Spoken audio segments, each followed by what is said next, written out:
Gerson, hindi niya kayang ipaglaban ang pag-ibig niya sa iyo, Christina. Matapos ang 5 buwan, Hoy, amoy lupa! ang tanong ko, Christina, diretsahang tanong. Walang trabaho si Gerson? Wala. May trabaho ka? Wala rin po. Wala. So, diretsahang tanong, paano kayo mabubuhay? Pwede naman doon siya sa kanila eh. Siya magtatrabaho. Hindi ka kayang ipaglaban ni Gerson, Christina. Narinig mo ba yon? Hindi mas lalo hindi ko siya kailangan paglaban.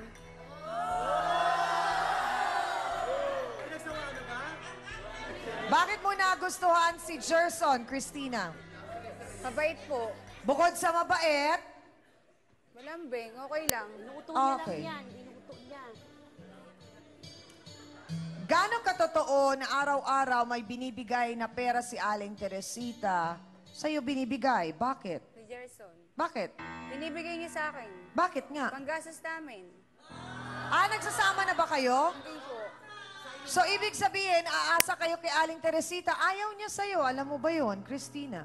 Bakit sa palagay mo ayaw ni Aling Teresita sa'yo? Alam kong unfair yon na hinuhusgahan ka niya ng ganon at hindi rin naman tama. Kaya, Pero bakit sa palagay mo, pang ilang boyfriend mo na ba si Gerson? panglima. May naka-live-in ka na dati? Meron. Okay. Nakaiwalay Anong lang na. nangyayari? Bakit ganon? Anong hinahanap mo? May hinahanap ka pagka ganyan. Wala. Nag-iwalay kasi kami ng dati kong halibin eh. Ang una mong boyfriend, ilang taon ka? Hindi, ito yung una pala na nagsama kami. Na nagtagal kami. Yung una mo, Umabot ilang kami taon ng, ka? 3 years. Yung una mong boyfriend, ilang taon ka? Walang buwan. Ilang taon ka? Pakinggan mo muna yung tanong ko, ha? 16, walang buwan, hindi Walang umabot. Naghiwalay kayo. Pero nag-something-something na. Wala pa. Wala. Hindi pa uso. Daming ba yun? Wala pa. Hindi Wala maminin pa. yun. Wala Ang tanong pa. ko, Ano ba yun? bakit ka nagmamadali? Saan? Sa pakikipagrelasyon, sa buhay. May lakad ka ba? May taxi sa labas, naghihintay, umaandar ang metro? Hindi. Hindi kaya parang ang nangyayari ay naghahanap ka ng karelasyon para yung kaligayahan, yung benepisyong may bahay, mayroong kasama, yun Wala ang naman sa hinahanap mo. kanya yun eh. Wala sa kanya yun. Wala. So anong nakita mo kay Gerson? Tututo, inuuto Wala niya. lang. So baka pinipilit mo ito lang, Christina.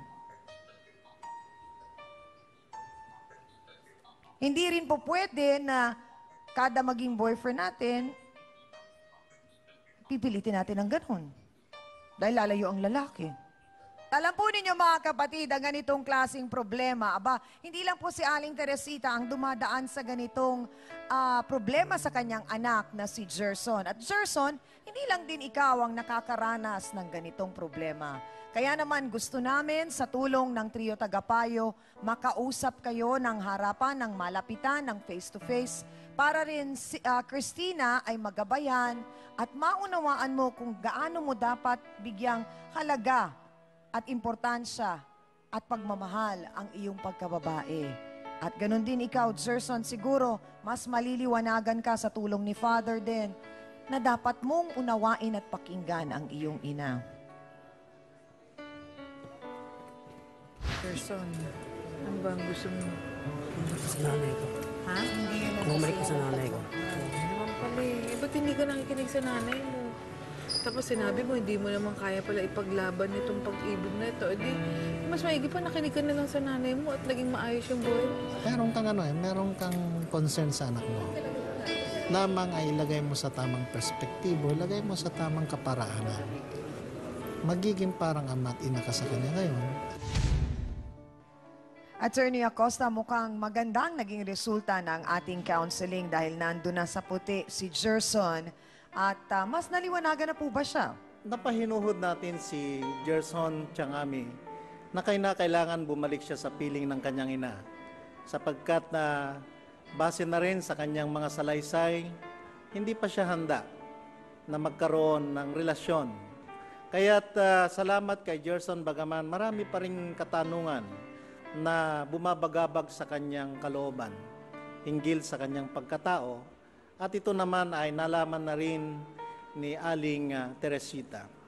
At kay Aling Teresita, ang sabi ko sa kanya, ang wala kasing libro, Aling Teresita, kung paano ang tama o epektibong, sabi nga ay, pagiging isang magulang. Sa kalagayan mo, Aling Teresita, ikaw ay nag-iisang ina, ngunit alam ni Nelson na meron siyang ama na dapat ay makilala.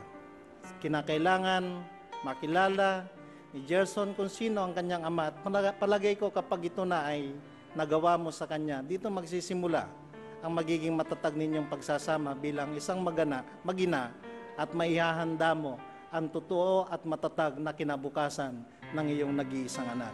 Yun lamang. Salamat po, Attorney Ben.